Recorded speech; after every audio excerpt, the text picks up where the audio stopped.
Hello and happy cherry season. Don't you just love Washington cherries?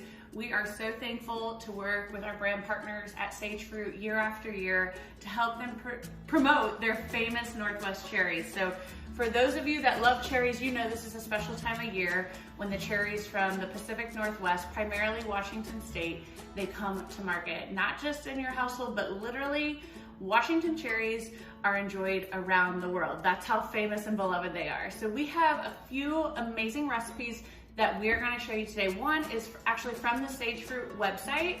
It's a cherry salsa. It's extremely versatile. We're gonna show you a few different, how easy it comes together. First of all, I'm gonna show you how easy it is to make, and then we're gonna make a couple serving suggestions that I know you're gonna love.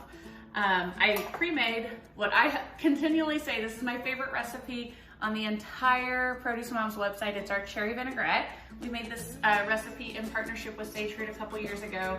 So we're gonna maybe incorporate the cherry vinaigrette in some of the recipes we have today.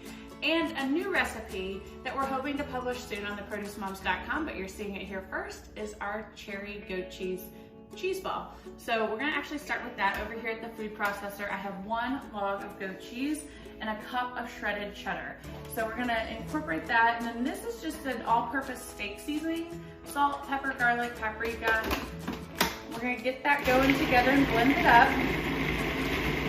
Awesome. So this is the consistency you're looking for, like one blended. You can kind of come in here on the top, Kristen, and show folks at home what it looks like. And then we have 1 cup of cherries. So you can do this 2 ways. You can start with the cherries or you can start with the cheese. We started with the cheese because we really want like the cherries to have a nice chunk in it. So now we're going to, 1 runaway cherry. I will get that later. Okay, so we're gonna pulse these cherries. These are pitted 1 cup cherry. We're just gonna pulse those to integrate them. And you're gonna see how this cheese ball now kind of comes together and it's starting to turn almost purple in color. That's what you want. Okay, this looks so good. So our first step, we're gonna get this blade out. So making a cheese ball, really the best way is just use your clean hands. We're gonna mold this. This is a mixture, like I said, we use goat cheese, we use shredded cheddar, we had some multi-purpose like steak seasoning, so that's how we got our savory spices, the salt, the pepper, the garlic, the paprika, and we blended it in the food processor, and then we added that 1 cup of cherries, okay? Now, totally, instead of goat cheese, you can use cream cheese, you could use a combo. You do you. Like I said, we're hoping to publish this soon. So we'll get you the exact final decision from the TPM point of view, how we're gonna do this. So I like a big cheese ball. You can see we've got this platter over here we're gonna put it on with the crackers, but first we're gonna roll it in these chopped toasted pecans. So this is the consistency you're looking for. Thick, like pliable, moldable cheese ball, delicious cheese ball. Such a classic way to entertain. All right. So this is gonna be pretty big, like larger than softball size. Great for a crowd. You can certainly do smaller ones. Okay. And then once you get it molded like so, you roll it in the pecans. Now, some people at this point, what they will do is they'll wrap it in plastic wrap and get it chilled, so it's not quite as sticky. For purposes of what we're accomplishing today, we're just gonna go for it. Okay? Look at that, that looks so good. All right.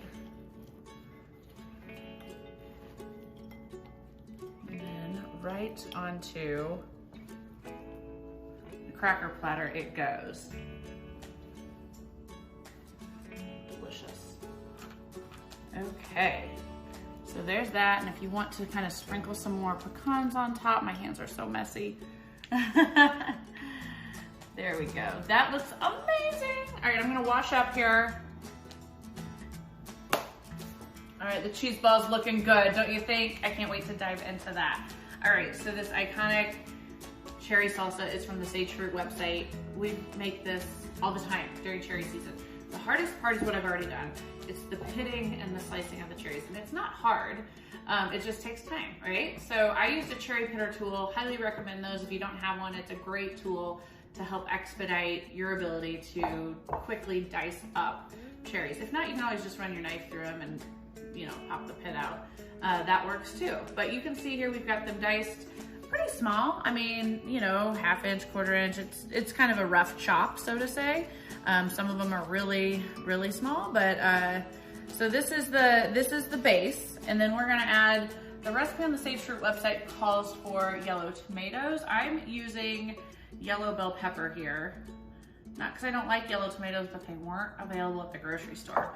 And the yellow color, you'll see how important that is as this comes together. It just adds so much, such a pop to this recipe.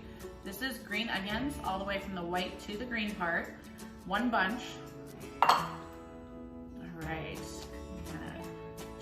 get this going here.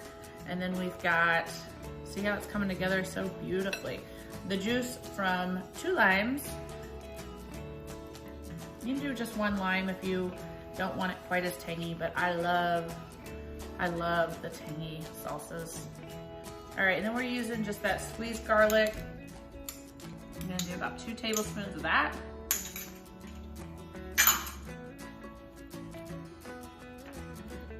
And then this is the cilantro. Now, if you are not on Team Cilantro, it's a real thing, folks. Like the people who claim, oh, I can't stand cilantro, it tastes like soap to me, that is a real thing.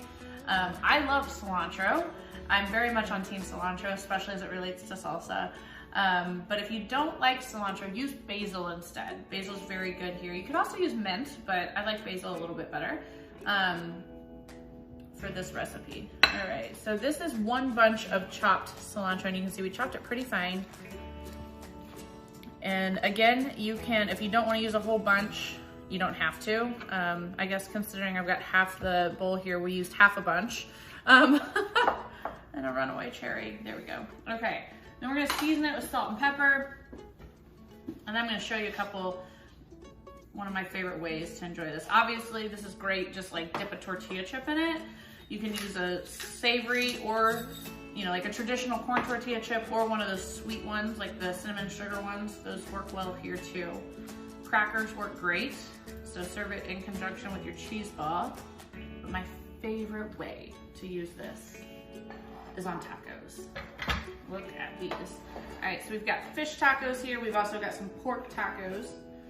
And then I also have some coleslaw.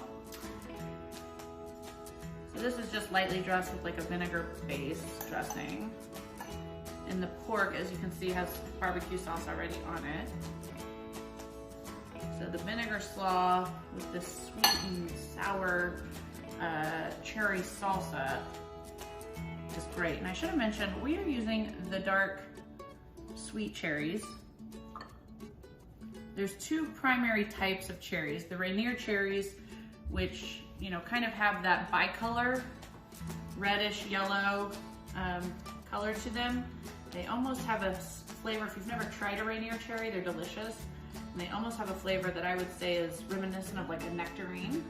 And dark sweet cherries, I don't know what I'd compare them to, they're just cherries. Like, and hopefully you've had them. And if not, this is the year to treat yourself to some fresh Washington cherries. Look for that Sage Fruit brand. Look at these tacos, look at this salsa. Check out the cheese ball. We are celebrating. Don't forget we've got this vinaigrette. If you want a vinaigrette, this vinaigrette, you could certainly put this on top of either of the tacos. You could do it with or without the salsa. But really, I just love to have this on hand, because on nights when I'm like lazy with the salad, I just get a bowl of spinach, toss this in it, there's my salad, you know? It's so delicious. So with that, I wanna wish everyone a happy cherry season. Thank you so much to our brand partners at Sage Fruit. Cherry season's chaotic. It's absolutely insane for the growers. So do them all a favor, buy 1, 2, 3 bags of cherries each and every time you're grocery shopping this cherry season. They've worked really hard to bring this year's crop to you. They've been up against some weather and all sorts of challenges. So cherries taste great, they look great, and how fun are some of these ideas on the ways that you can enjoy cherries in your home this season. So thank you everyone for tuning in. Thank you to Sage Fruit for making this video possible, and we'll see you soon.